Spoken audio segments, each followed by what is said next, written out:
आपने कभी सोचा है कि जब जिंदगी का रास्ता एकदम बंद सा लगने लगे, जब चारों ओर बस अंधेरा ही अंधेरा हो और कोई उम्मीद बाकी न दिखे, तो उस पल क्या करना चाहिए?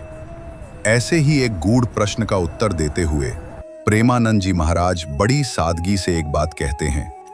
जब तक भगवान पर भरोसा नहीं होता, तब तक मनुष्य अपनी छोटी सी समझ से चिंतन करता है और उसी से उसकी सारी परेशानियां शुरू होती हैं।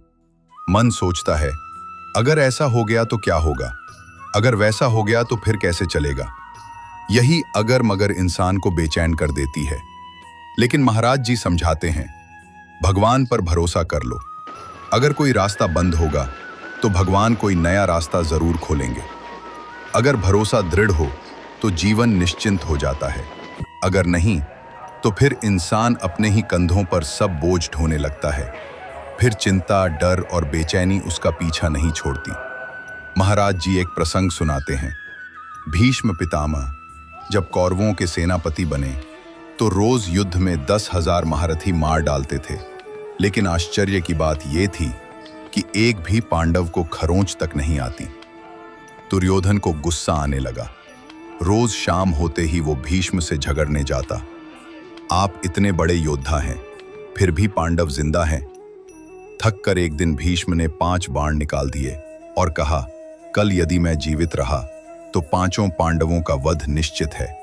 लेकिन भीष्म जानते थे, जिनकी रक्षा स्वयं भगवान कर रहे हों, उन्हें कोई क्या मार सकता है। यह खबर दोनों सेनाओं में फैल गई।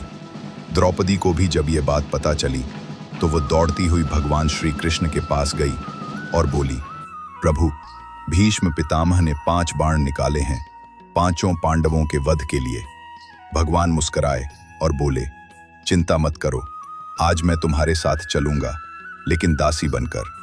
श्री कृष्ण ने दासी के वस्त्र धारण किए और द्रौपदी को कहा, तू आगे चल, मैं पीछे पीछे आता हूं। सीधे भीष्म पितामह के शिविर पहुंचे। संध्या का समय था। भीष्म जप में लीन थे। द्रौपदी ने प्रणाम किया।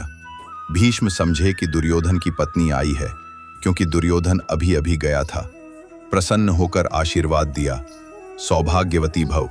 तभी द्रौपदी ने कहा, आप आशीर्वाद सौभाग्य का देते हैं और प्रतिज्ञा सौभाग्य उजाड़ने की करते हैं। भीष्म चौंक गए, आंखें खोली और देखा पीछे खड़े थे स्वयं श्री कृष्ण, दासी के वेश में। माला हाथ से छूट गई। भीष्म जी भाव विभोर हो गए। बोले, बेटी, तेरे सौभाग्य को कौन छीन सकता है? जिसकी रक्षा गोविंद कर रहे हों, उसे कोई क्या बिगाड़ सकता है? भीष्म बोले, प्रभु, आपने मेरी प्रतिज्ञा तोड़ दी। श्री कृष्ण बोले, अब तुम्हारा भी प्रण तोड़ूंगा। कल तुमने कहा था कि मैं युद्ध में अस्त्र नहीं उठाऊंगा, पर यदि तुम्हें रोका न गया तो मैं स्वयं अस्त्र उठाऊंगा। भीष्म बोले, प्रभु, यदि मैं जीवित रहा तो युद्ध में शिखंडी को मेरे सामने खड़ा करना, क्योंकि मेरी दृष्टि में वह अंबा है और मैं स्त्री पर बाण नहीं चलाता। यही हुआ और भीष्म बाणों की शैया पर लेटे। उस रात जब श्री कृष्ण पांडवों के पास पहुंचे और बोले, भीष्म ने प्रतिज्ञा की है कि कल तुम्हारा वध करेंगे, तो पांडवों ने उत्तर दिया, जब रक्षक स्वयं आप हैं तो हम चैन से क्यों ना सोएं। महाराज जी कहते हैं, अगर भगवान का भरोसा है तो चैन से सो सकोगे, और अगर भरोसा नहीं तो सारी रात करवटें बदलोगे। क्योंकि जो हम सोचते हैं वो हमारी सीमा है, लेकिन जो भगवान सोचते हैं वो उनकी लीला है। तो प्यारे भाई बहनों, अगर जीवन में संकट है तो चिंता मत करो। अगर रास्ता बंद है तो रुकना मत सीखो। बस भरोसा रखो उस पर जो सब कुछ जानता है। नाम जपो और मन को सौंप दो उस राम के चरणों में, जो मंगल भवन अमंगल हारी है।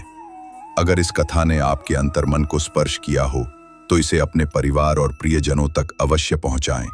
कमेंट में लिखें, मैं भगवान पर पूरा भरोसा करता हूं, और इस चैनल को जरूर सब्सक्राइब करें, क्योंकि यहाँ सिर्फ कहानियां नहीं, यहाँ आत्मा जागती है।